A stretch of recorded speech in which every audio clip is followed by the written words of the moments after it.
And we're live? And we're live. Probably got my soda. Welcome to John's Joint. In the fire, early in the morning. And I'm here with my son, Zachary. Hello. John's Joint traveled to Kewanee, Wisconsin recently. But he couldn't travel to Whatever. Tacoma. Yeah. Traveled to Kewanee and interviewed Jason Jelinek of Johnny Wad. And that restored my faith. Yeah, that this is actual thing. This is actually, in a lot of ways, but mostly, Viable. yeah, mostly this is why I said I would do this, is because everybody has a story. Mhm. And not that I'd be exaggerating to say listening to him talk was an unbelievable story. It's like all the background stuff, all the stuff you don't know. And like I said during the podcast was, you just think jokingly, I said, just a pretty face behind a guitar. And then you realize all the crap that he's doing behind, that nobody knows about. And I'm sure it's everyday stuff, but so welcome, my dog Jackson. Say hi. He just needs attention. So now that my screen just went black.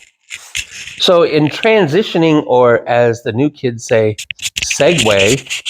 The new kids? I don't think that's a new kid. Oh, sorry. The hip kids The hip kids. are saying we segue from Jason and Johnny Wad and music into what I wanted to talk about today. So I called you and I said, hey, I want to talk about music and prejudice and being influenced. I have a side. We can do yours first and tail mine on at the end, but I have a side thing about influence of music. Okay. So in preparation kind of for this, so your mom and I are at a bar last night and we were discussing some stuff. Do you want me to put him up? No, he's fine. All right. Anyway, I can tell him to leave when I'm ready. I can tell him to leave He whenever does. I want. He does. He's pretty good. Watch. Go to bed. Wow. Look at that. Yeah. Anyway. Then he'll go, Mom, come down here. We were having a discussion that I think some people around us were getting Upset. uncomfortable. Mm. That usually happens, Yeah. I've been told that my train of thought on things makes people uncomfortable. Huh. Just personally. So I realized this, and not purposely, but I started talking about music with your mom. Mm-hmm. And I don't know how it got interrupted, but these people that we usually sit with every time we go to the bar, it was kind of like a, hey, what are you talking about kind of thing. And I go, hey, you want to know what I'm talking about? This is what I'm talking about. They're like, no, we don't want to get into your argument, Mm-hmm. And I go, no, this is a valid argument, and I'd like your opinion. And it's not that I knew what was going to happen, but I kind of knew what was going to happen. But I kind of had an inkling. So there was, I think, 2 women and a guy, somebody else, but I don't remember them. But I said, so here's my question. So everybody likes music, I guess, almost. Mm-hmm. And I want to go into the different degrees of how much you like music. But I said, so the question, I said, I'm going on a podcast tomorrow. Mm-hmm. And here's my question. So if something happens to an artist that you like, do you stop listening to the artist? Do you stop listening to the artist's music because of some other factor? And the guy immediately, absolutely. I go, explain. And he said, no, if I have my tablet here and I have all my music and I'm sitting at home playing my music, Bruce Springsteen is no longer on that. And I go, why? Because of his political views. The boss? That's what he said. I can't remember. Your mom would know. Your mom would probably remember. But he said somebody else too, and he goes, "No, just because they're political views, I'm not." I go, so the woman was over here, and I said, "So," and your mom started doing that too, and I said, "So I'm thinking like R. Kelly," Mhm. and your mom was immediately like, "Well, I don't like R. Kelly. I hate R. Kelly. Well, like R. Kelly anyway. I don't like R. Kelly's music. I don't even know any of his music." And I said, "Well, he's got a couple good songs out there, you know." And I was about to mention, "I Believe I Can Fly," Mhm. but I didn't get to that because absolutely not. So so to answer your question, I have a solution for that. Okay. I think that, and there's a double-edged sword to this, and we could talk more about this after. But there's a double-edged sword to this because if you listen to any of those artists, you're contributing to them making money. So consequences for what they did, whether how bad, the degrees of how bad it is, R. Kelly being on this end, Mhm. then you're basically, if you look at it from that perspective, you're basically giving them money and kind of okaying Perpetuating what they do Yeah. or have done. So that they have no consequences because I'm still getting money from all this stuff anyway. Yep. So why? Yep. Whatever. But the other end of that is if we could develop, which I don't know why they haven't yet, with all of the scandals and stuff that have come out, R. Kelly and Michael Jackson being a big one. I don't know why they haven't done this yet, but if we could have a system in place that this happened, you've been found guilty of this. This is all the evidence, blah blah whatever. Mhm. We have 3-4 hour fucking documentaries saying that this is what happened. But we're gonna take all of your Proceeds. rights to the music away. Oh, okay. That's gonna be your penalty. That any music that you put out before, you're no longer gonna get money on. So let's say I Believe I Can Fly or anything like that. You can use that in any movie that you want, but they are not going to get anything from it. You can stream it, you can play it however much, you can play it every second of every day, and they won't get a cent from it. I think that would be the more logical discipline for something like that, because you can't. I shouldn't say you can't. It's very difficult, and I heard somebody do an interview, and they made this point. It's very difficult with somebody like R. Kelly and Michael Jackson specifically to take them completely out of your life. It's very hard to not listen to, and the person that did the interview that said this was saying that he had a song, an R. Kelly song, that he listened to when his best friend died.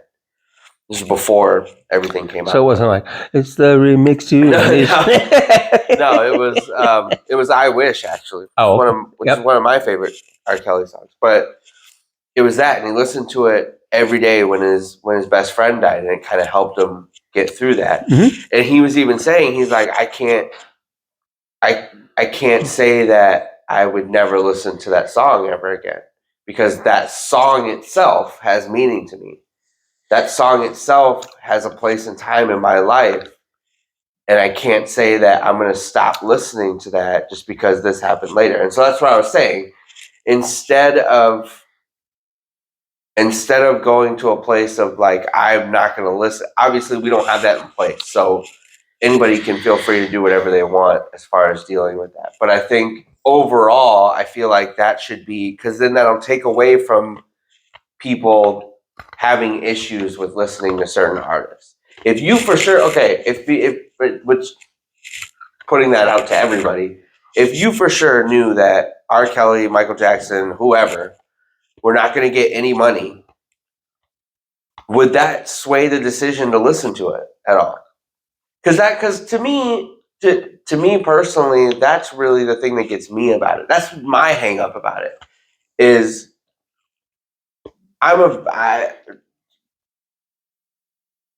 not to post arguments with people, but I'm a very able to separate the artist from the art. Hmm? I'm able to do that. My whole thing is I also don't want to contribute, like I said in the beginning of this, I also don't want to contribute money to somebody Hmm? like that. So I think, so like I said, anybody can deal with that situation however they morally can deal with that. I have no problem listening to an R. Kelly song and separating the fact that what he did outside of that song. But I think overall, as an infrastructure, if they were to put that in place of they don't get anything, they don't get publishing, they don't get royalties, they don't get anything, Excuse me. I would venture to ask if it would be, if people would still have a problem, as big a problem with it as they do.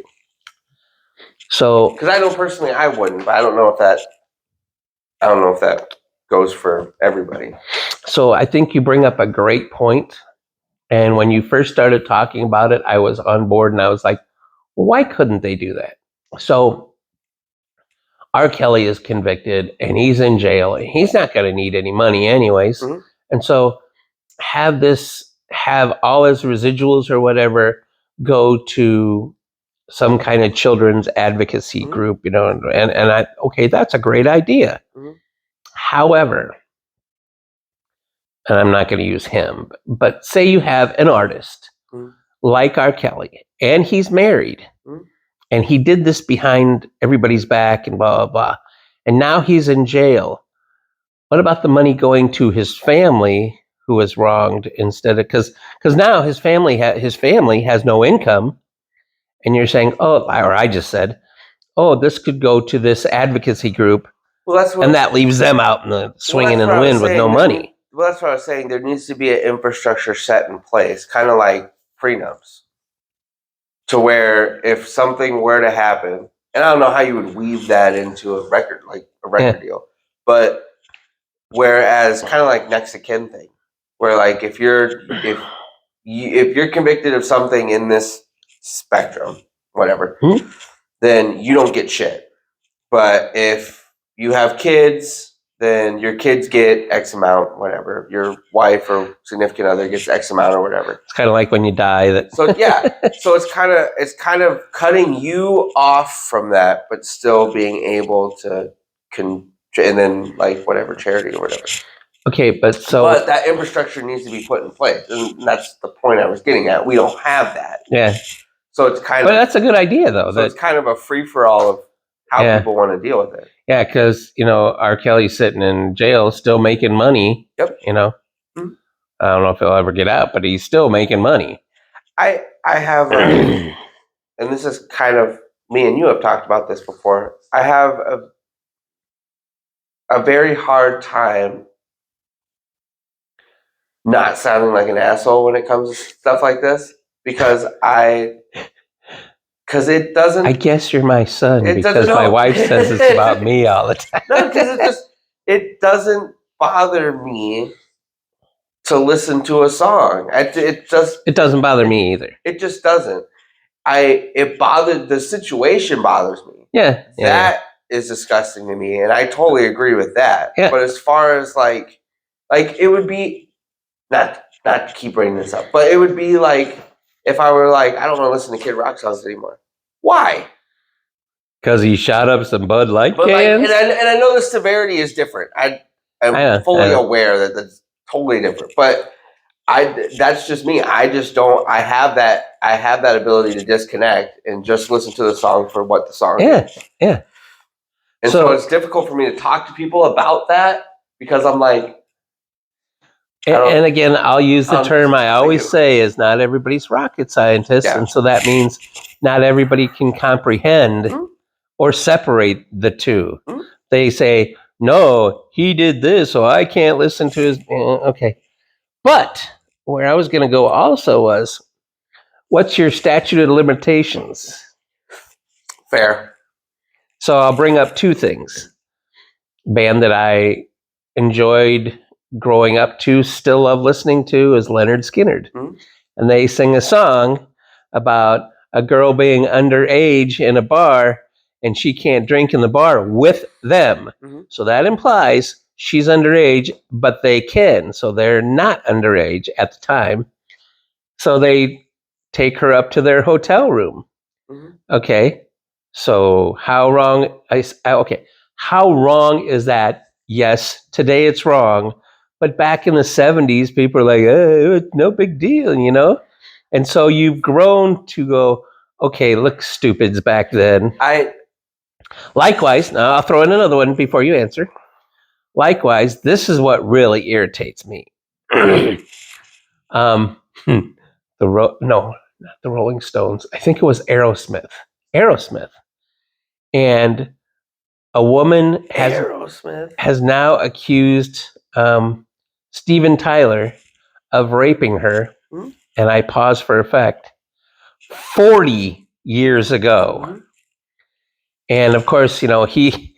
First of all, I said, I don't remember that. Which really, who would? You know, you're in a drunken cocaine stupor or whatever, you know. But 40 For years again, ago, 40 plus years. 40 years ago. So, eh, I have two answers for that. okay, One, I guess they were two different things, weren't they? they were, but I would say there needs to be some sort, and I've said this on my podcast before. I feel like there has to be some sort of leeway, not leeway with the fact that we should accept everything and whatever anybody wants to say is okay. I think that we need to accept time and place. Okay, I agree with you, but where is the line? I think we need to stop focusing on the past. I think that is just, and that's just my opinion. I feel like that is causing more anger, mistrust, and resentment than if we were to focus on what's happening today. And I don't know why. I don't know why that personally for me makes more sense. I just feel like if we were to focus more on injustice now instead of what somebody said 20, 30 years ago, I feel like we would be able to make more strides than canceling a song that's been out for 50 years. So what you're saying is But our it's- society has become more intelligent and we're able to deal with this.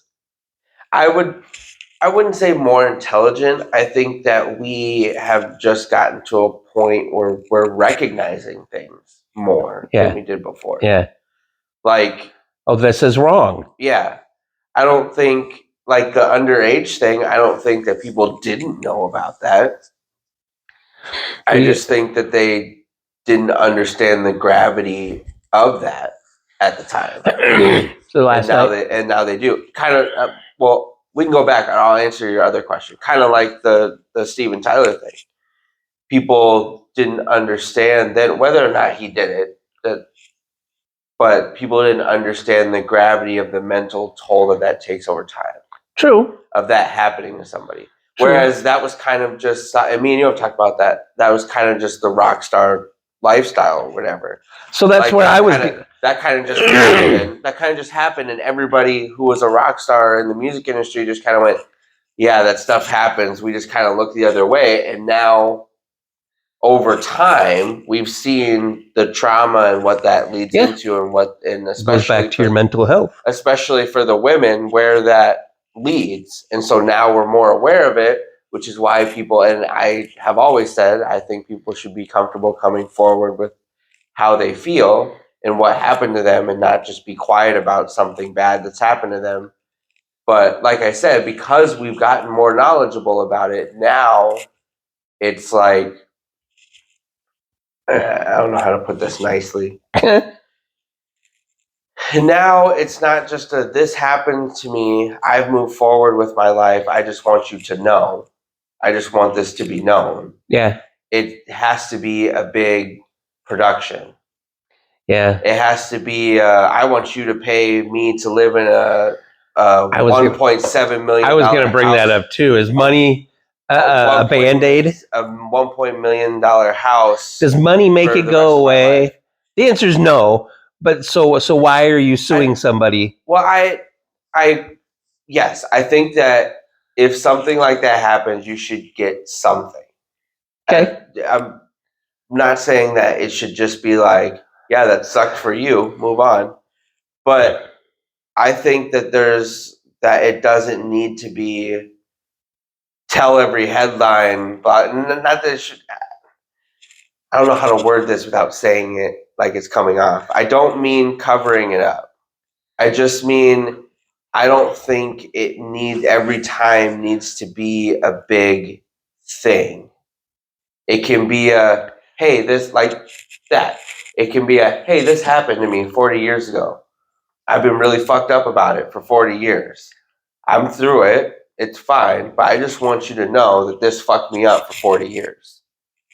And then he can apologize or what the fuck ever, and then be like, I would like something.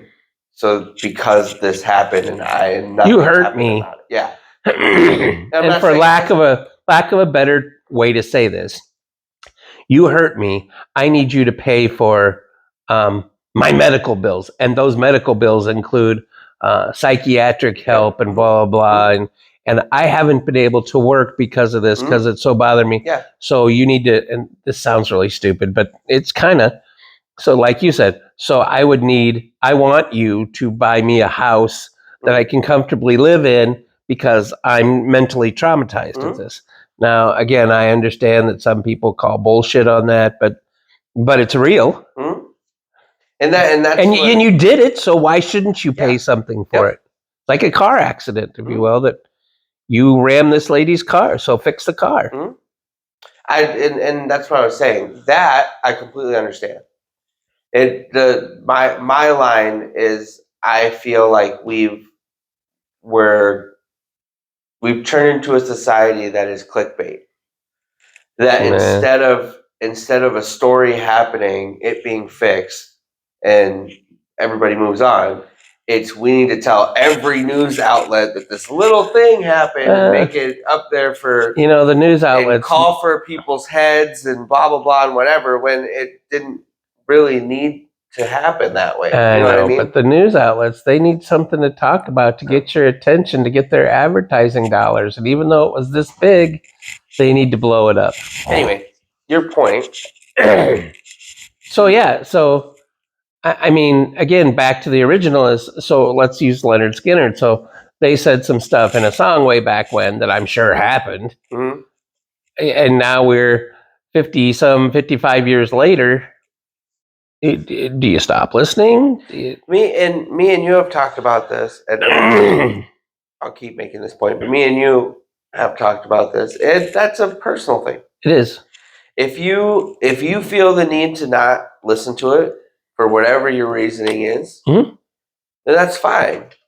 But me and you have talked about, I don't think it should be I'll make this reference. I don't think it should be East Coast, West Coast, Tupac, Biggie situation at every and I feel like that's where we've come to, and I don't think it needs to be that way. I can have a difference of opinion. I can feel a certain way without it having to be a fight to the death of you either see the way I see or I don't know, something. I'm splitting hairs here, but let's say, again, R. Kelly's a very bad example because it's way bad. But if you had somebody middle of the road who was on some kind of drug and did something he or she shouldn't have done, okay, now you're going to pay that survivor some kind of reparation to fix everything, if you will. So that person comes forward and says, look, I'm really sorry. I did something really stupid. I should step back. So I like what you said when you said, hey, their money gets put aside and they don't get any of it anymore. But what about this person who comes forward and says, look, I did something stupid. I was hired in a kite, didn't know what I was doing. I'm taking care of this person. I, paid for whatever she needs and blah, blah, blah. Does that make it all okay then? And there is no shutdown of their residuals? It is splitting hairs. But I would say that well, I would say that is dependent on. So hold on, because Zach, we all make mistakes. No. I get that. And don't think anybody, and I know you don't, but don't think anybody is so high on a pedestal. That they never made a mistake. I do, and that's kind of what I was going to say, but I'll back up. That kind of depends. Depends on the situation, but also depends on if that person is actually getting what they need. Such as I can. Who's to judge? Well, The victim. Yeah. Such as I can go. You only need $10, where you're living on the street without a house and you need more than $10. You know what I mean? Like, flashing through my head. I ain't saying she a gold digger. but I, as a person, can be like, I'm really sorry. Here's your $10. Doesn't that make it okay? And it doesn't do anything but make me feel better. You know what I mean? Yeah. But I agree with that. I feel like there should, if it's genuine and it's being taken care of, I don't see what the big deal is, because that's technically, if it wasn't, and I guess this is my kind of middle ground. If they weren't celebrities, would it matter? If it was, you know what I mean? If it was somebody... Well, you have to be a celebrity for someone to go, oh my God, he's so awesome. And then he said, yes, I am. Let's go up to my hotel room. Not true. People have baby daddies all the time. It happens like that, and they don't make shit. That's true. You got a shit ton of rappers that are never going to get a record deal that have 7 babies by 7 different kids. It doesn't necessarily mean you have to be famous. Yeah. My point being, it doesn't take away from it, but my point being is that if that were to happen with somebody not famous, would it be as big a deal? You know what I mean? Like, let's bring this into real... because what you said before, now all the clickbait and everything now becomes huge. Yeah, let's bring this down into real life, okay? So let's say that somebody 15 years ago, 20 years ago, let's go 20 years.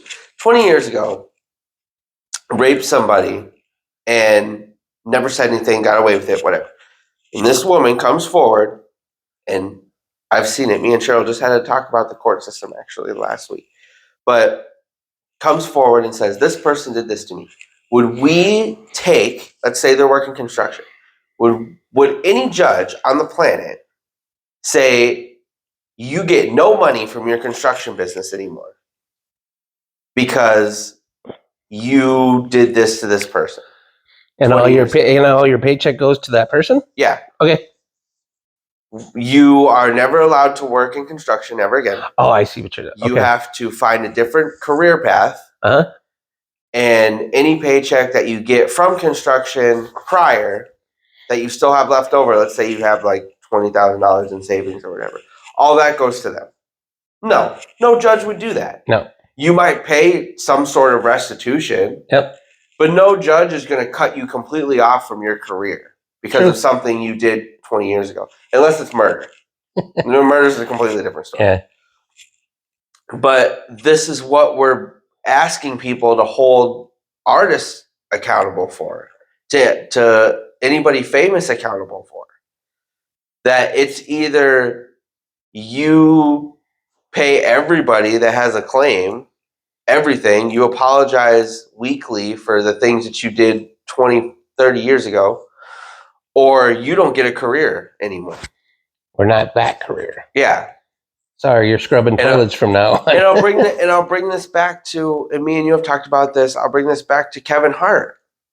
Kevin Hart said something 20 years ago as a joke, for what it's worth. Not whatever. But he said it as a joke. He apologized for it 20 years ago when he did it. Oh, yeah. And then when he was going to host the Oscars, somebody brought it back up and told him to apologize again. Yep. And then when he said he wasn't going to apologize again because he already did it the first time, they canceled him. They said, "Yep, sorry, he can't." They told him he couldn't do what. And I've said this to people. Dave Chappelle says it in one of his stand-up. I think it was his last one or the one before. Says it in his stand-up too, about that's all he wanted to do from the moment he started he's even before stand up, he said, "I just want to host the Oscars. Yeah. That's all I want to do." Yeah. And for something that he apologized for and did 20 years prior, he Yeah. wasn't able to do the one thing that he had dreamt about since he was a kid. Like, that part of it, I think, is ridiculous. True.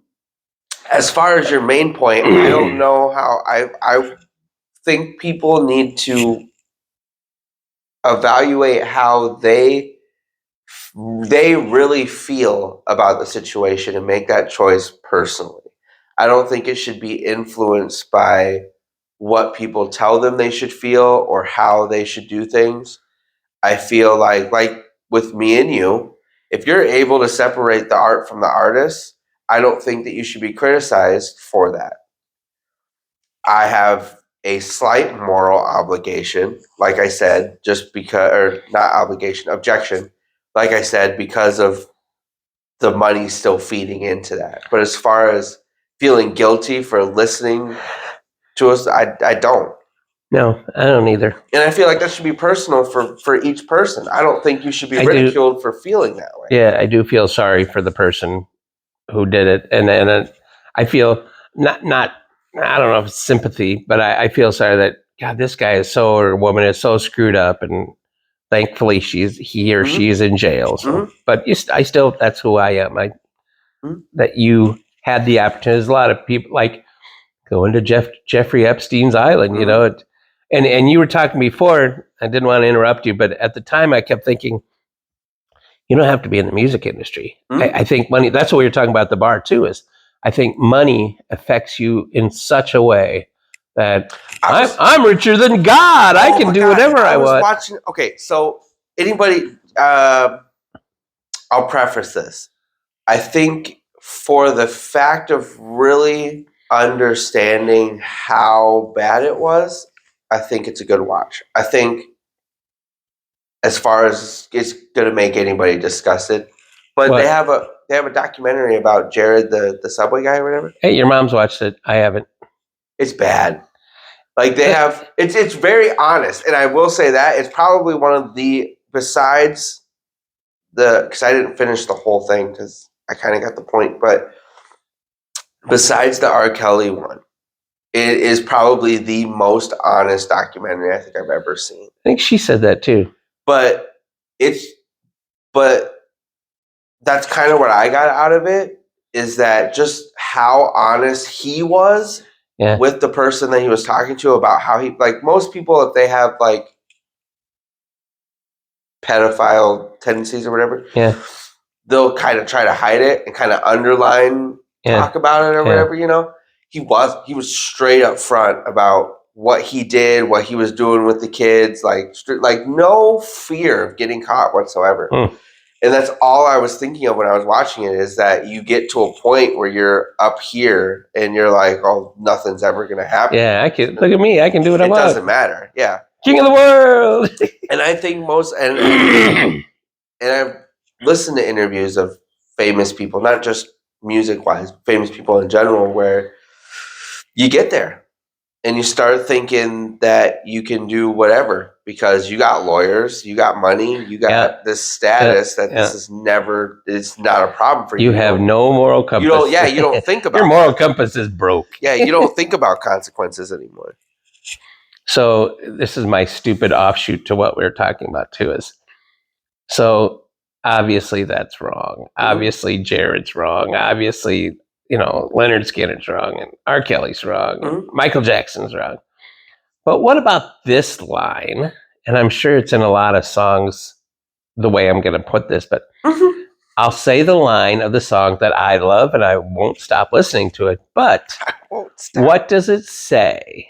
And what I'm about ready to say happened back here.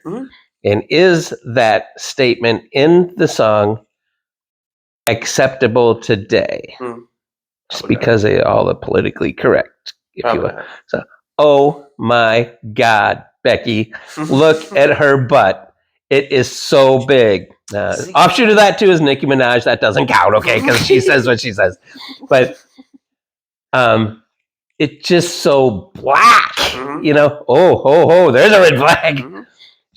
She must be one of those rap guys' girlfriends. Another red flag. Mhm. But again, back here, it was That's what it was. That's what it was. So now we're politically correct these days. Does it still play out? Could you write and sing a song that same way and have it be popular? Mm, And Vanilla with the 9. be listened to, definitely. Be popular, it would depend. You can be popular, but you're still going to have the people go, you can't say that. I'm Yeah. going to protest. I'm going to sit outside whatever studios and say, no. People get a life, will you? I have. And if we don't do it, somebody else. There's I get the whole controversy, I feel, is more promoted than artistry. That makes sense. Yeah. I feel like, and we've talked about this with comedians, where comedians can be in a room, white, black, Asian, doesn't matter. I have to stop you and say, slow down, because I love this statement, and people need to understand it. I do, because it's one of the things, and it's how, and me and Cheryl have talked about this, how my sense of humor works. Is I never had, I'll go back to what I was talking about, but I want to stay on this for a minute. I have grown up with all different types of people. I have made jokes that would be considered racist to different races, and they have laughed because it's funny. Okay, I'll stop you and say, I know you enough that you probably made jokes about white people. Yes, I have. I tell people that all the time. I'm more racist of my own race than I am of other races. But I've always grown up with that relationship with different types of cultures and people, to where I can make jokes and have had conversations and whatever, and it's fine. And there's no like. I feel I should be offended, but that's no, really funny. there's been a few times where I had people laugh at something that I said and been like, but that's not funny. But you laughed. I'm pretty fucking sure it was. But you laughed. Anyway, I'm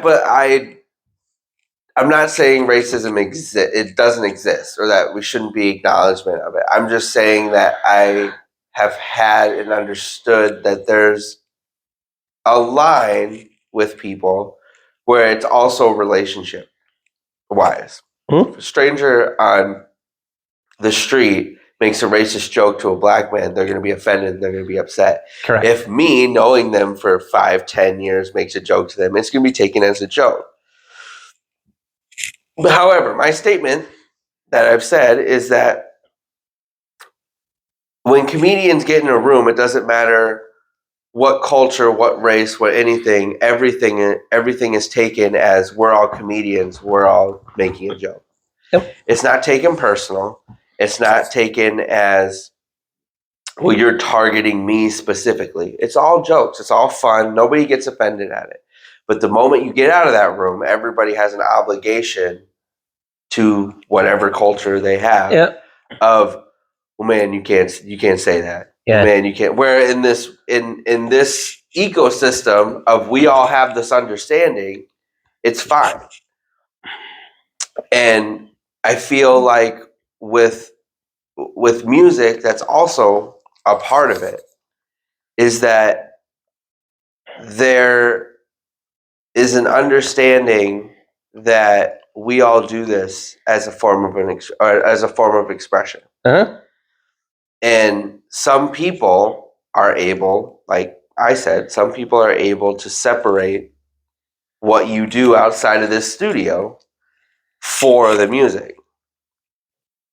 And it's hard for me, going back to the original point, it's hard for me to sit there and be like, well, I can't listen to this song that I really like, that influences me, that makes me feel a certain way because of something, because I feel an obligation to go along with other people telling me I shouldn't do this. Yeah.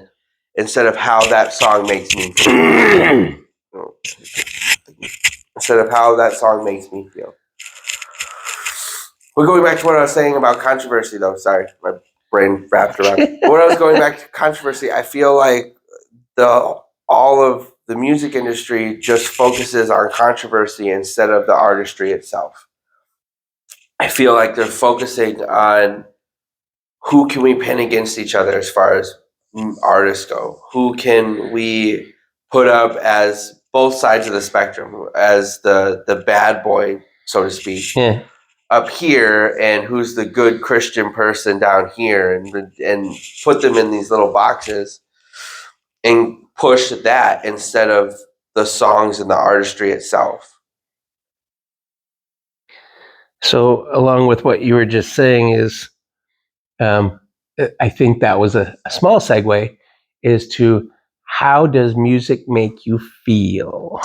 I get good. Sorry. To answer your question. Good. Okay, we're done here.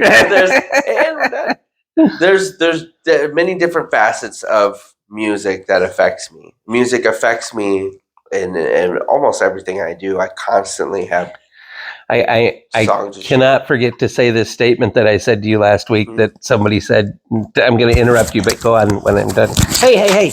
Remember the moneymaker. We don't scratch the moneymaker. Now I can't remember what the quote was. It was if you have music playing in your head constantly, you're either a musician or a mental patient. And I'm like, okay, I guess I'm not a mental patient. I'm not saying which one. But I guess I'm not in the music industry, so I guess I'm on the other side. Anyways, go ahead.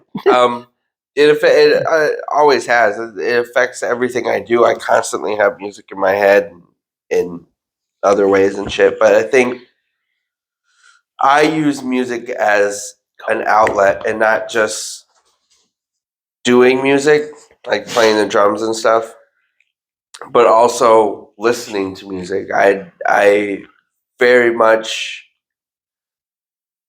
look for lyrics in songs. They hit me. My wife gets annoyed at me because when I find something that hits me really hard, lyric wise, I obsess over it until it's embedded in my brain. Until I can sing that song frontwards, backwards at any moment. Which I guess would be annoying if it doesn't hit you the same and you listen to the same song over and over again. But lyrics are a big thing for me because there are so many different ways to say the same thing. I have said for years now that movies are the same. Movies are the same. It's the same plot point back from Shakespeare. It's the same 4 plots, just made in different ways. Yeah. And we've done it for almost 100 years, different ways. And that's kind of the same thing that I look for with lyrics and songs, is that there are so many different ways to say the same thing. And when I find something that says it in a different way that I've heard or that I've thought, it just hits me harder. And I don't know, maybe it's a masochism thing. I just like hearing the same feeling inside of me, I guess. But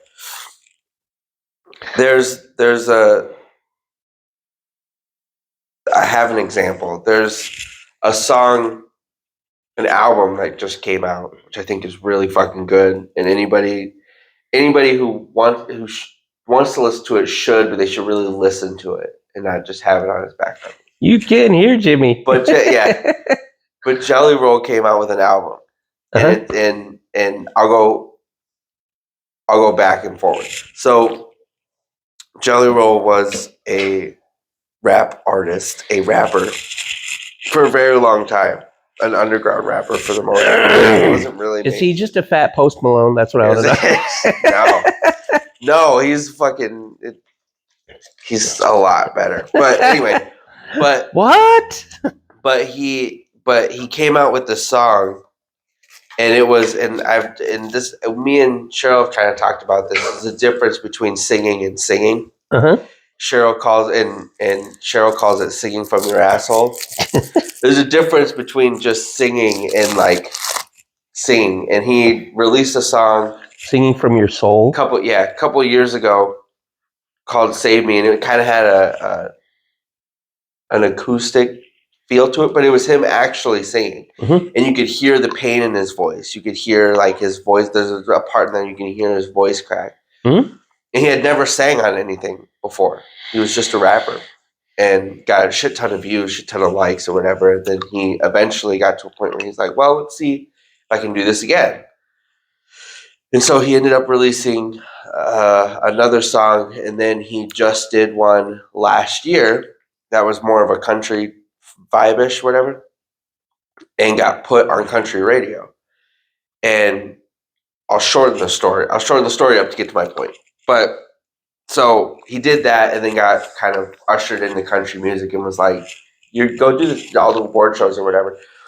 And they accepted him with open arms because that's kind of he grew up in Tennessee, so that's kind of like embedded in Mhm. him Mhm. anyway. Like he has the accent, the country accent, whatever. And he was saying that he never thought that he would be able to do country music, one, because he didn't think that he was a very good singer until he This ain't my genre either. Yeah. Really. And he was like, and anybody that I've seen in the past, hip hop wise, has kind of tried to go into country music. They kind of just pushed them back over to the Yeah, lane. okay, we'll accept you, And but at an arm's length. And he's like, in the course of this interview, he was saying that, like, you know, I've been country. I listened to Hank Williams and Johnny Cash, and like that's embedded in me, and I've always had it in my music too. And now I kind of got the chance to do that. And country music welcomed him with open arms, no criticism, no nothing. And so he started working on a country album because he hasn't done it before. And he just released it, but which is really, really good. But the way he puts things together in that album, like I said, if you're really going to listen to it lyrically, the way he puts stuff together is in a way that I have never heard things before. It's the same basic concept as most of the album is basically about him and God, about being the lost and whatever, but it's in a way of like, I know I'm a gangster, but I still go to church sort of thing. And I still believe this, even though like what I'm doing, you might not think so sort of thing. I can party all Saturday night and repent on Sunday morning. Yeah, but in a real way, like not in an excuse way. You know what I mean? Yeah. Like I think some people use that as like a. Oh, I know they do. Yeah, we've talked about that. Yeah. But in a real way of like I'm trying, but like I'm honestly trying, but I'm yeah. not there yet. Yep. But the way he puts it, he has a song called Nail Me. And he puts certain words together of like sayings. I hope I don't screw this up because I've listened to it enough. But he says, "Nail me to the cross outside of your ivory tower that you sit so high." So you're saying fucking judges? Yeah, cast your stones that you throw. Hit me with the stones you cast. And it's just how he puts like all those things that we've heard. He just puts together so well in a way that brings it in a different light. You know what I mean? Mm-hmm. Like it's not just a saying. Like you're really like, oh shit! Like all this stuff that like you heard as a judging thing. Like he's putting it all in a chorus of a song, so you're hearing it 3 times over in the course of 5 minutes. Well, it's just stuff like that. I'll lean into that a little bit in my microcosm world. Is your mom says I should really stop talking about this, but I go back to my cancer thing, and the Tim McGraw "Live Like You Were Dying" hit me extremely hard. Yeah, that that's what it is to me. And as far as personally for me, that changes.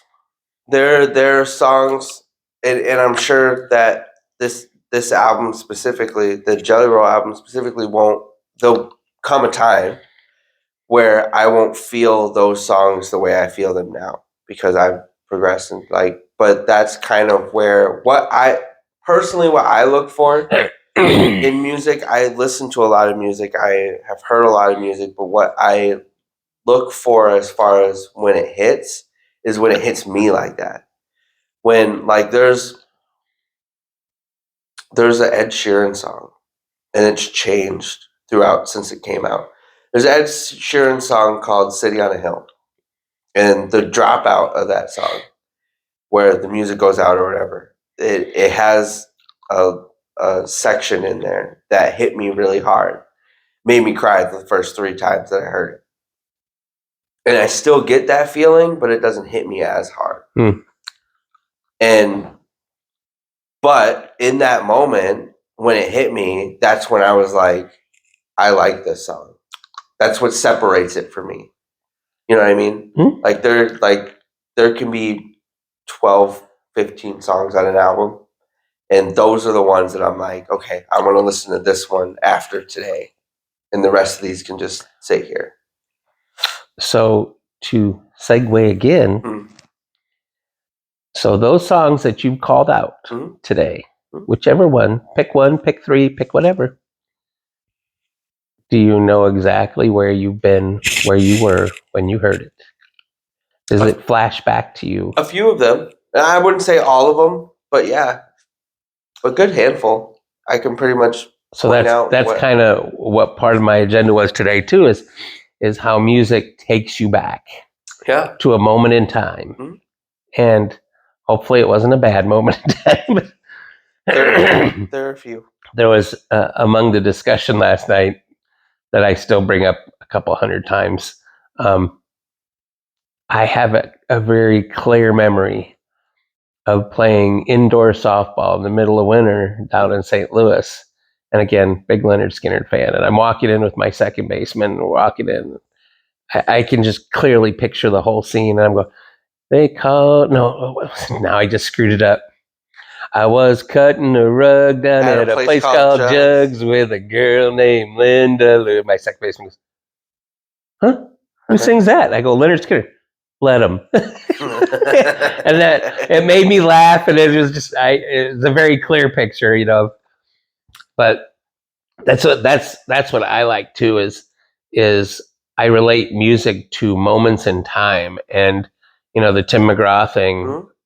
That's a moment in time. There's just a lot of songs. I have and I'm going to say this as nicely as I can. I have a memory that's not, and Cheryl could probably tell you better than I can because I just saw it secondhand. But so Cheryl picked our wedding song, but didn't end up being our wedding song.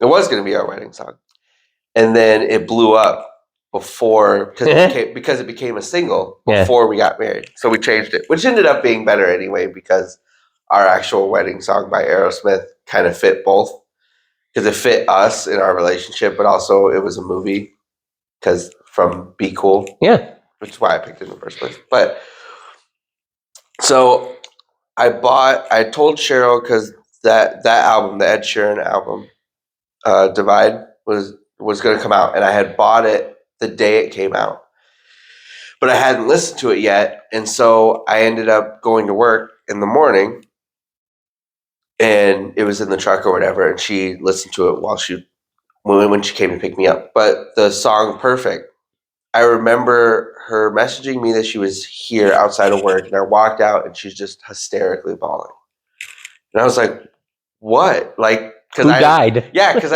I hadn't heard it, and she's like, "I need you to listen to this song." And I listened to it, and it hit me in the same way. Not as bad. I wasn't hysterically crying. It wasn't as bad, but it's okay to cry. But it was just so, for how we were at that time in our relationship, it was just such a perfect song. And she said it right then. She's like, "This is it. Like, this is like," because she had been trying to find songs for like our song or whatever, and she's like, "This is it." And I was like, feel it too. Like, I'm totally okay with that.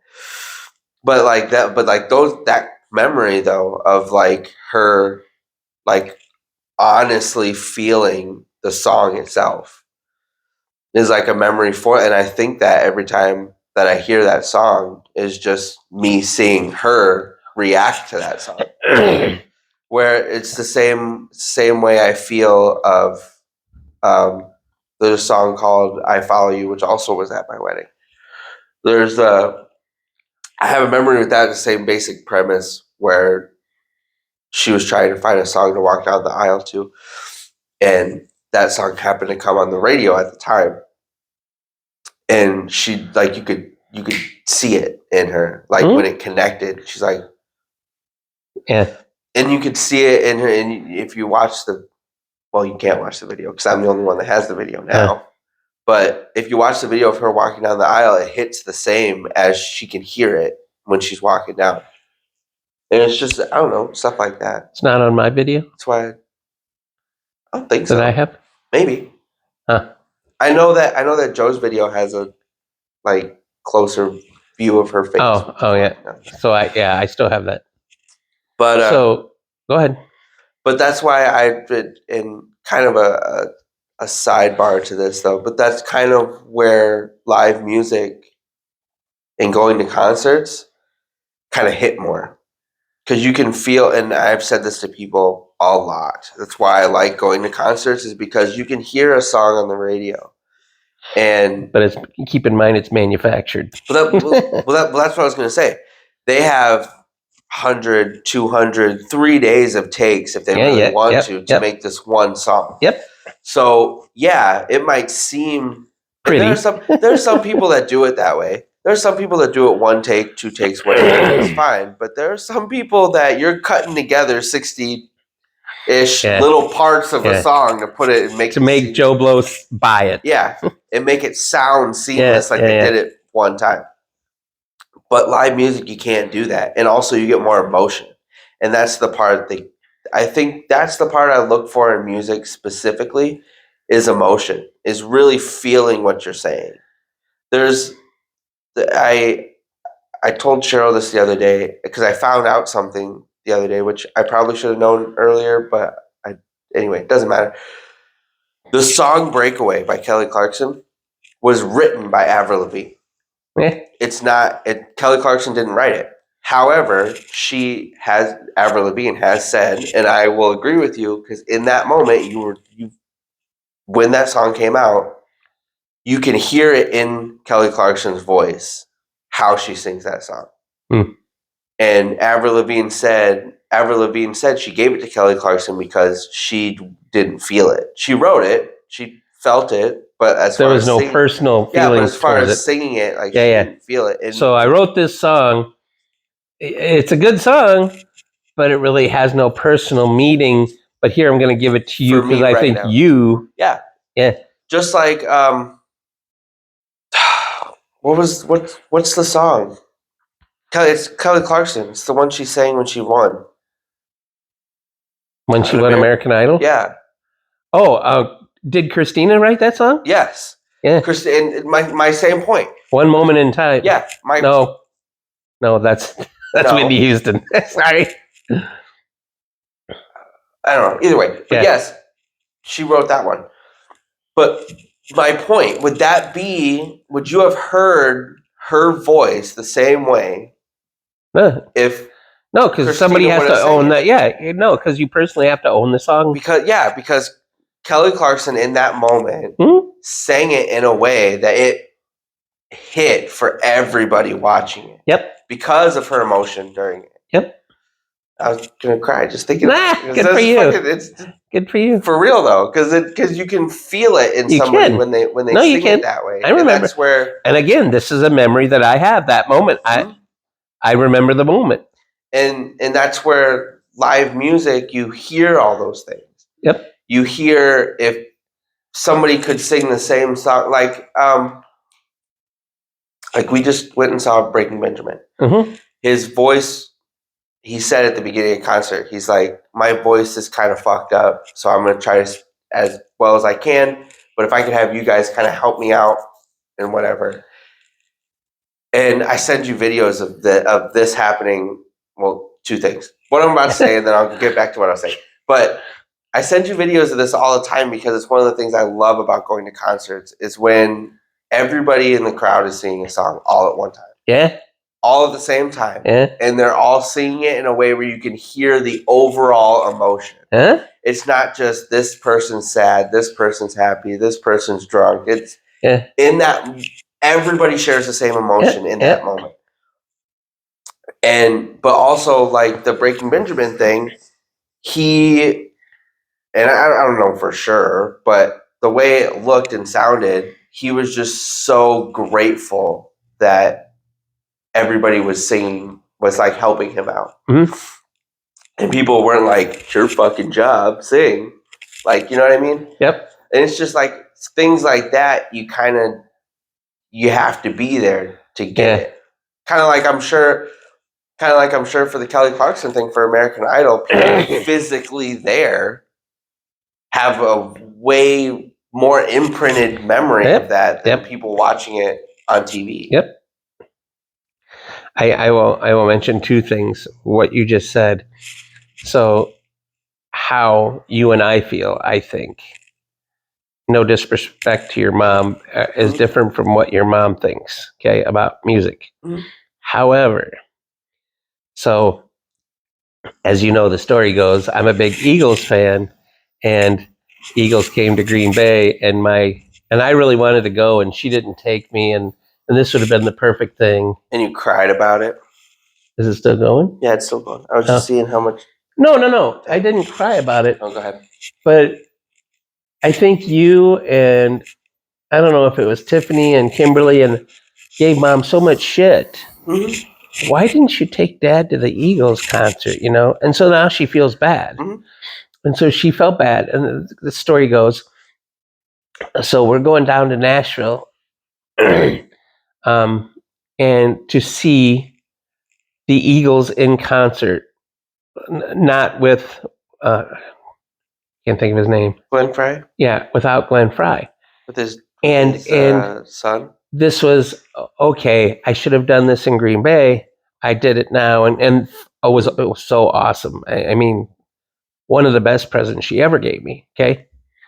So we're sitting there watching it. And like you just said, they stop mid song and the whole place is singing their song. Which that's even cooler. And I've only had that.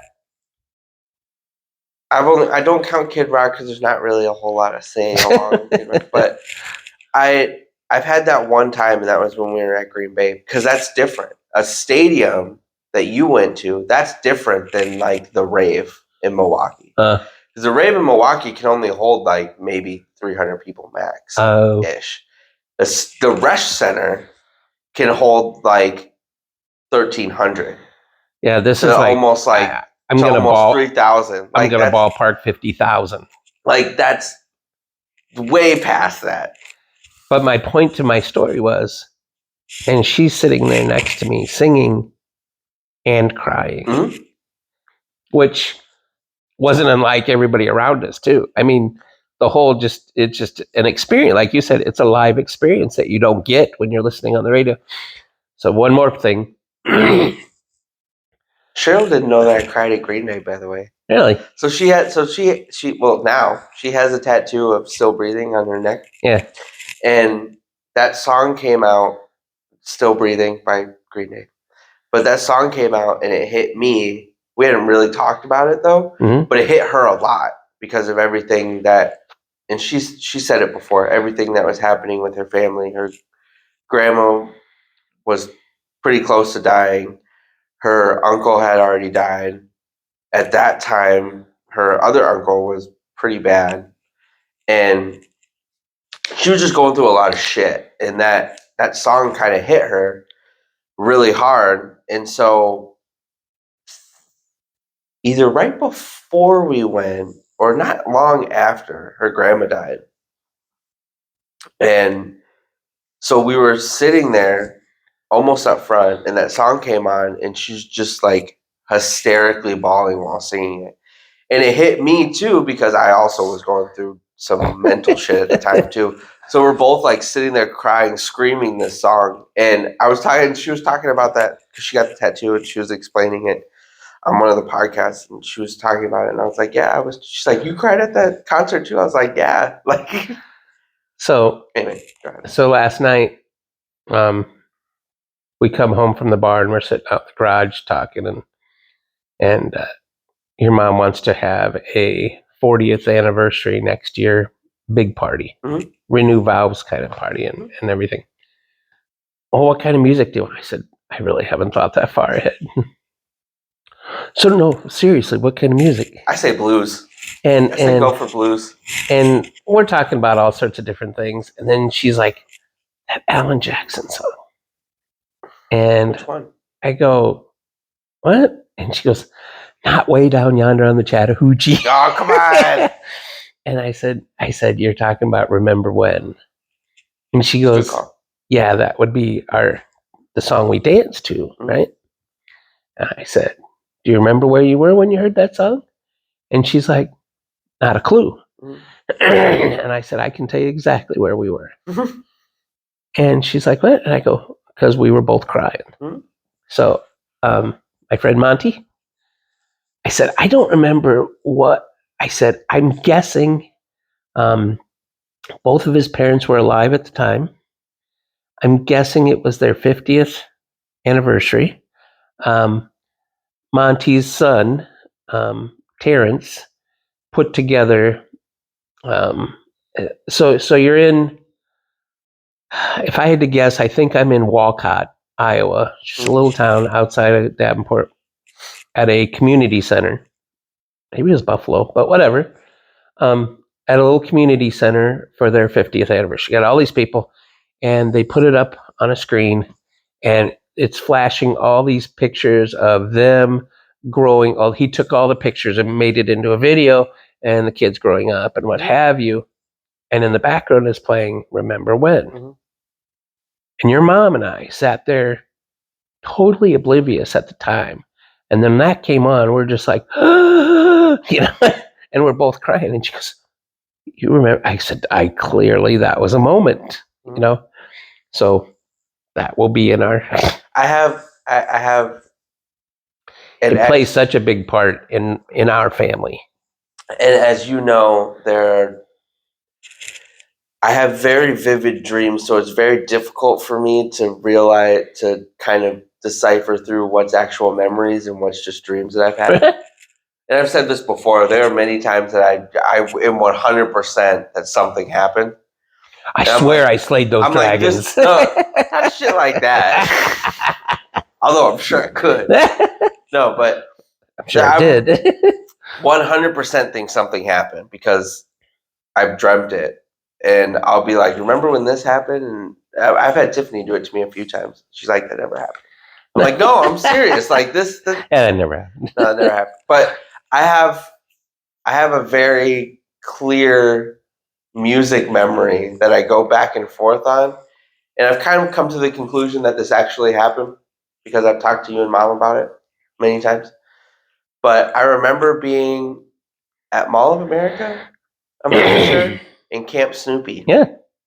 And the Cranberries were on the radio. Yeah. That song, anytime I hear that song, that's what You're I right think there. Of. Yeah. And it's been close to 20 years, 25 years ish since that happened. I was young. 25 years, and it's still every time I hear that song. I got a funny side story to you about music too. Is so Thursday, I was out in Shawano taking a bunch of pictures of the WAD doing their thing, and there were so many people out there, and Wyatt was watching them. And then I sent you the picture of the little girl. That girl Powder looked just like Wyatt, only a little girl. But it was funny. But there were so many people out there, and so many people came up and danced. And I'm sitting in my chair. I don't. You've seen kind of my view. I was kind of close and right in dead center, and I'm sitting there jamming because the music they play is from me growing up, and memories come back like we talked about. And they were on, as I call it, on. They weren't just going na na na na na. They were on, They're feeling and the it. crowd got it, and you see a lot of people come up and dancing. And I didn't get pictures because I was leaving, but it was funny. This is kind of a quick side story. It was funny when I was leaving. They were playing not any different music than what we were, but all of a sudden, half an hour before they're ready to quit, there's literally 50 kids, like say ballpark ranges of 6 to 10, that are up right on the stage. And Chris says, he goes, it's great to see that these young that kids still happens. that they appreciate the music back here. That I thought that was cool. But as I said, they were on, right? So last Saturday, we're up at this bar up the street watching them, your mom and I, and I really thought that they were on. And so I'm talking to Jason. He said no. Jason goes, it's, if you watch the podcast, Jason goes, I get what you're saying, but that day I was not. I was just, and he did. I did notice him come in late. Everybody's setting up everything. I did notice him come in late. And he goes, yeah, I was just not on that day. And he had, I don't know who the guy was. He had somebody step in and play guitar, not because he couldn't or didn't, but just because. And you just kind of go, wow, but they sounded so good. You think they're on, and you go, yeah, I wasn't. Yeah, but also after what, 20 years? 24 now. 24 he'll tell you. You kind of, I would assume, you kind of get to a point where you can do it but and still look like. That was what I wanted to say. I wanted to go down that road with him, and I totally got derailed because he was talking about something else. But that was one of the things that Rick and I talked about when I first began the podcast is there's been a lot of times that sitting in a bar at 2:30 in the morning after they're done talking to Rick, and he explains that the whole day job story that I always tell, but he also explains to him, and it's different for everybody because it was different for Jason. He explains what gets him going is the Shawano crowd. When you have this huge crowd and they're really getting into it, and that gets him excited to do his best, if you will. He said what really bums him, and him specifically, is you're playing to a group of 50 people, and they're just, you can almost hear them talking amongst themselves because they're not really listening. Don't really get the energy. Yeah. And he goes, that's just, but that's him. Jason had told me, I don't think in the podcast, but previous to that, I said, so here's Rick's story. And he goes, that's not the same as my story. He said, my story is I like to perform. And I don't care if there's one person or 7,000 people. I just like to perform, and that gets me going. It's kind of funny, two different viewpoints. But I'll go back to Zach. I'll go back to live music. I appreciate the ability to listen to almost any music at any time, like you're a long drive or something like that. But there's nothing close to live music. No, I joke with people about how my first concert was Kid Rock, but isn't this the way it's always supposed to be? I'm supposed to be right here. No, but for real though, I tell people that all the time. I was like, I had. And I talked with one of my other friends because their first concert was Judas Priest. And I tell people all the time, I had the luxury of my first concert being somebody, and I will argue this with pretty much everybody, who is one of the best performers live I think I've ever seen. Just because he doesn't fucking stop. Yeah. And there's no downtime. Yeah. He plays every single instrument. He always has the same energy no matter what the song is. Like, it's just, and I got to see him at a time before he mellowed out. When me and you saw him, he was doing Rock and Roll Jesus, which was probably the last high-end rock album that he had before he did the Pink one. I can't remember what it's called. Let me interrupt you. So this is my recollection, is he was I think he peaked a little, and then he was on a downward. And I got tickets when he was on a downward, Mhm.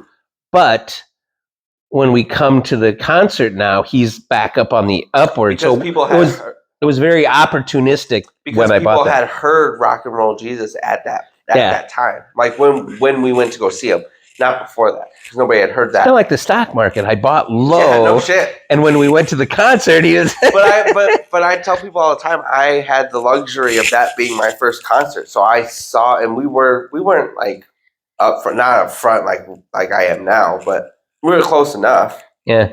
Shitty cell phones though. I know. That's probably I know. like the biggest disappointment that I Yeah. have, is that there were cool pictures that Yep. we took that didn't turn out the way that they actually Yep. were in person. But And we ended what? Well, like 15 feet away from him. 15 feet away. Uh, But anyway, that was cool. it was. But I had the luxury of that being my first like big concert that I had seen, and so I have always attributed it to that, Yeah. to the way I felt like he has, and I can't do it now, which is kind of funny. But there's a song, his encore is "Ba with the Ba." Yeah. And it's just you can feel it. It's just such a moment, because he holds the Kid Rock out so long, and then he has the what is it? The little sparkler things. I can't remember what they're actually called. Coming down, and Yeah. there's like, it's when he hits that moment of Kid Rock, Yep. and it's just, it explodes. The whole thing explodes. It's just a moment that you can't get that Unless feeling. you're there. Yeah, you can't get that feeling unless you physically are there Yep. and see it. And luckily, I've had, with the concerts that I've been to, I've had the ability to see those moments multiple times. Pretty cool, isn't it? Yeah, and it makes the memories with those a whole lot better too. Since we're talking about this, and we're probably running a little long, but I'll tell you, I may have told you this, but a couple funny stories with my buddy Ra, who, goes to a Kiss concert with his brother. Brother Bill is just a huge, massive Kiss fan, and he's like, "Okay, I'll go to this concert." And Ra is not I don't want to be around a lot of people in a closed end space, and I kind of get that the older I get too, but so he goes to the concert, and I don't know if it was Ace Frehley or comes on the microphone. He's like, "I know you want to hear all our hits, but for this concert, we're not going to do that." And I was like, "Fuck, I come here, and now you're not going to do this." And he ended up leaving early. Mhm. Now, I applaud him because he gives what I would say rock and roll another chance. Mhm. He went and seen the Rolling Stones, and it was phenomenal. He was, again, way up here. We went to a concert too that was kind of cool, but we sat way up here, and I'm beginning to think that might be a better point of view, because you're here and you're not. And I know different story, but so the Rolling Stones kind of one day, I'm pretty sure I'll get there. That day probably is just not today. where you just sit there and enjoy the music, and you don't have to whatever. But it thank God that it, in my opinion, reinvigorated his. This is kind of cool, right? The Stones did that. So then he decides that he and his wife Deanna are going to go see Bruce Springsteen. Oh my God, his political views, but that's another. See how I pulled that all the way back around? That's nice. But he goes, it was such a phenomenal experience. He said, I may be exaggerating, but I'm going to say it was easily 3.5 or 4 hours long. And he said he changed his shirt like 3 or 4 times because it was full of sweat. But he would play the song, and then the next song coming up, he would tell the story that went into making the song and what he was feeling. Do you know that Garth Brooks does that? Really? He officially, actually, as of a month ago, maybe, officially has a spot in Vegas. And that's what he does. Oh, I did hear that, because it's a no cell phone. Yeah, that was it. That was his thing when they offered it to him. So Is that nobody can record it, nobody can do anything because he wants people to actually experience it. Yeah. But he does that.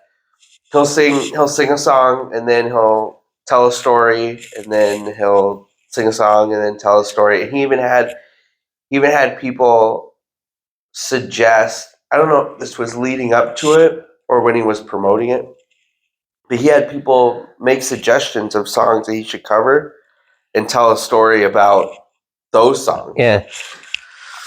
It's funny because, but back to Rob real quick, but that was, so you have Rob go into the Kiss and go, this fucking sucks, you know, to a point where he's seeing Bruce Springsteen going, this is so fucking incredible. You know, I mean, this is what an artist is supposed to be. I was kind of surprised. You brought up Garth Brooks. I was kind of surprised that most of the songs he sings are not written by him. I just thought, you know, you think of people like Taylor Swift, and that's a whole nother story, but who writes their own songs, feels their own songs, if you will, and he's just there performing them. But he's become massively huge. But he also does it in a way that you don't not believe it. So yeah, he makes it his own. Yeah. I'm really sad that I haven't got to see. Not that I'm sure tickets would be astronomical to a point where I wouldn't be able to see him anyway. But I'm really just. You want to see Taylor Swift? Are you a Swiftie? No, I would want to see Garth Brooks, but not now. Garth Brooks. No. So you want the Wayback Machine to go back in time? I want the checkered shirt with the fucking with the big ass ball fucking and the big cowboy hat. Yeah. That's the Garth Brooks I want to go see. Running across the whole big stadium thing. Yeah. Really disappointed. There's a list, but it's not as long as some people's, but there's a list of people that I wish I could have seen in a time and place. But you also remain positive and go, but you know, I got to see Kid Rock and the people that I did get to see. I do, and that's kind of, and Cheryl gets frustrated at me because I've become an adult. And God, I hate it when that happens. And I have to be like, I haven't experienced that yet. I have to be like, no, we can't do this. We have to save money. We have to pay this. Yeah. We can't just buy a whole bunch of concert tickets and be like, oh, we'll figure it out.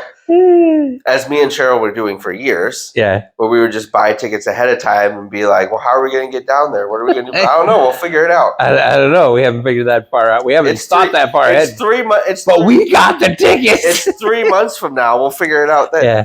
But now, you know, I say I'm going to save money for it, but 3 months from now, I get there. Damn it! I meant to save money, but there were many times that happened. Hey, can we sleep at your place? Yeah. Luckily, I was going to say, my parents live like an hour away from the rave, so I could just be like, hey, we're just going to come down for the weekend just to see you. Hey, can you watch the kids? We're going to take a drive for a little while. No, but that's kind of what we're running into now, because I have missed, and I am very grateful for the concerts that I've seen, and very grateful for the fact that I think I have seen more people than most up front, and in a way that most people haven't seen them. And I feel very lucky to the point where that I have a wife that's willing to do that. Yeah. Because I know that not a lot of people have that. Yeah. Not a lot of people would be like, we're going to be up front, and their significant other would be like, the fuck we are. Yeah. But that's a whole nother podcast to talk about. So I'm very fortunate with the fact that my wife likes being up front and likes similar bands that I do. We've gotten to see the people. But however, that's the problem I'm running into now, is that I've seen all the $50 concerts. I've seen all the $120 concerts. Yeah. And I've missed out because of that. I've missed out on a lot of other ones. I had tickets to go see Chris Cornell before he died, and I couldn't go because I couldn't make it happen. I didn't have the money to drive there. It was in Chicago. I didn't have the money to, and now I don't have that opportunity anymore. The same thing with the Foo Fighters. Me and Cheryl were gonna buy tickets for the Foo Fighters like 4 years ago. Ended up not doing it because we didn't have the money at the time. And now Taylor's gone. Not that seeing the Foo Fighters for Dave Grohl wouldn't be cool anyway, but it's kind of like that. And so I'm running into the problem of me and Cheryl are seeing these concerts, and like normally I would be like $500, let's fucking go, like let's do it, we'll make it work. And now I'm like, but like yeah, But there's rent to pay Yeah. and the light and gas bill. It's just a very difficult line to walk because and I now, also like you said, and now I've become an adult. because it's just very difficult for me to make that this personally to make that decision because of that, because I don't want to be like I don't want to be like I need to be an adult so I can't do this time. God, I hate being responsible. I don't want to miss that opportunity. I would rather, and I know that as my dad you're going to say don't do this, but I would rather be broke and say that I saw Jimi Hendrix, you know what I mean, than to be like, well, I could have seen him, but yes, I'll say that, but I'll say this too. Fortunately, I'm going to use the positive term. Fortunately, we have YouTube. No, fortunately, you have a family. It's true, and that family is way up here to any experience that you could have for a couple hours down here. Yes, it is. Because that experience, albeit great, as the saying goes, doesn't pay the bills. Yeah, it's true. So, how do you want to wrap this up? You want to just say goodbye and we're done? Or? No, I do have a question for you. You kind of answered it. Do you have a lyric or a song that has hit you in a way where you felt it in your soul? Not, the Tim McGraw one that I mentioned before, but not that I can think of at this moment, but there are several. I do know several because when they happen, it kind of hits you, and that's what I think music is supposed to do, if you will. Because when me and you were talking about doing this, I asked that question because my idea of time and place, of you can still like a song throughout your whole life, but it's going to hit different at different periods in your life. And I was thinking about songs that have done that for me. And when Grandpa died, the song, the Wiz Khalifa song. Yeah, that's a good example. Yes. The moment I heard that song, that hit. The moment that me and you listened to that song, it hit. The moment that we went for the funeral, that hit. When I made the video, that whole year, that hit. It doesn't hit the same that it did then. And not in a negative way, like I don't care about it anymore. But it's just like I said, it's a time and place thing. It doesn't. You know what's weird to me? Strike that chord the same. It does to me. To you? It because does. of me? Well, no, because of the song, and at the time, like you said. Mm-hmm. But here's the weird thing. So I can't say what I want to say because my electronic device will pick it up. Mm-hmm. But a lot of times, I'm working here at home on Thursdays and Fridays. Call her Siri. Yeah. Yes. Yeah. So let's use Siri so it doesn't enact. Or I'm in the bathroom shaving or showering or something, and I got one in there. I got one upstairs, and I'll say, Siri, play my music, and I have probably 5,000, 6,000 songs, and it'll randomly play. That fact.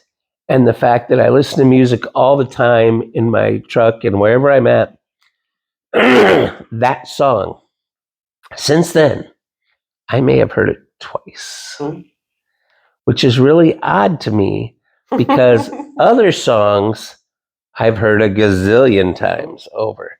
And I don't know, maybe that just in the big world here that maybe it's saving back here for moments that need to be taken. But I haven't told your mom this, but recently, like within the last week, everything that comes on Siri and in my truck is beach music. Be it Weird. Jimmy Buffett, or there's a lot of Jimmy Buffett that keeps playing over and over and over. Like, is this a sign that I need to go Weird. find a Yeah, beach? you need to get the somewhere? fuck out of here. Exactly. And again, out of all these 6,000 songs that I have had, and these songs keep repeating. I have to my same question, but I'll tell you a story from my end. So I have a memory of my father being the influential person that he is. Mm. Don't listen to him, Jesus. Def Leppard and Motley Crue. Yeah, Dr. Feelgood in the Vault. I was thinking about that. I wasn't thinking. I was thinking of Dr. Feelgood a lot lately, but I have a very clear memory, and I've told stealing my CDs. yes. Well, yes, partially. So I have a very clear memory of listening to Dr. Feelgood over and over and over and over and over again. And then the Vault as well, to a point where my dad says that we broke it so many times that he stopped buying it because it was too much. I think I bought it 3 times. It was too much of a hassle to keep buying it. But I don't care if you borrow it, just put it back, and nobody puts it back. But I have memories attached to those songs, and Dr. Feelgood specifically, attached to those songs that have grown different throughout the years, to the point where I told Cheryl I really want tattoos for 2 of those. There's not this whole lyric, but a part of it where in Kickstart My Heart, when I started this band, all I needed was a laugh. That part, because over the years I love that lyric so much. And then there's one that I have a side memory to. But wait a minute, the end of that lyric is, and we're still kicking ass. Kind of like, hey, we're old, but we're still kicking ass. So are you saying to yourself that you're old now and you're still? Actually, the lyric that I want is after that part of it too, when he says, and I think we did all of this too fast. That's the one that I want. Okay. But then there's also in Same Old Situation, that's one of my favorites too. Her name was Cindy. She changed her name to Sin. That's that's the one that I want. The name of her game. Yeah. Changed her name. I told Cheryl I want Cindy, really like beautifully done, and then crossed out and put Sin underneath it. Yeah, that would be cool. But those 2, because they have over time, I've had memories with those over time, and then it's alive. 2 steps behind, Def Leppard. Also, Let's Get Rocked, but that's a whole nother. That's memories with you. Yeah. But hi, honey. Hi. Good morning. Morning. Sorry, I've invaded. Go ahead. House. Yeah, my house. Jax. Anyway, but 2 steps behind, that one made me feel a different way when I heard it. I don't know if it was the time period or whatever, but listening to that song, I still feel that way. So, sorry, that was just my side note. No, that's fine. But I was asking because I was thinking about that, and I was wondering if there was a lyric or a song that has changed over time for you. Because like the Kickstart My Heart, that one, we've done this all too fast. That lyric has meant different. It means different to me now than it did then. And so I was wondering if you had something like, or if you've ever thought about that. I do. As I said, I can't remember off the top of my head right now, but yeah, all the time. So we have to wrap this up. Yeah, we do. Yeah, we do. Because I said so, not because of you. We've been talking. Don't think you're all that special. We've been talking for 2 hours. How long do you want us to talk? Yeah. Oh, I don't know. I've been listening. People have fallen asleep already. Yeah, exactly. Huh? So I guess I look at it, and the reason I brought the music up and the whole different aspects of it is how much music has influenced my life and obviously yours. And I am going to assume, I'm going to say it does everybody. I think in some form or another, even if it's not Even if you listen to classical and even if it's not lyrics wise, I think that music as a whole, like instrumentals and stuff like that, affect it, and that's why they have it. That's why they have it in like movies and stuff to kind of tell you how to feel. It's because I feel like music has that effect on people, and I don't. I could probably go back in history and figure out why that is. Probably a neurological thing attached to sounds. yeah. Yeah, I was thinking of the Friends with Benefits. Because this is why they play the music they do in the movies, and it's supposed to make you feel this way. And oh well, thank you for dropping by and Yeah. being a part of my music thing today. Fucking early in the morning. Too early? No, I was just really no. Wyatt woke up early anyway, so it didn't really matter. You want to shut me off? Hasta luego. You came in right at the right time. Hasta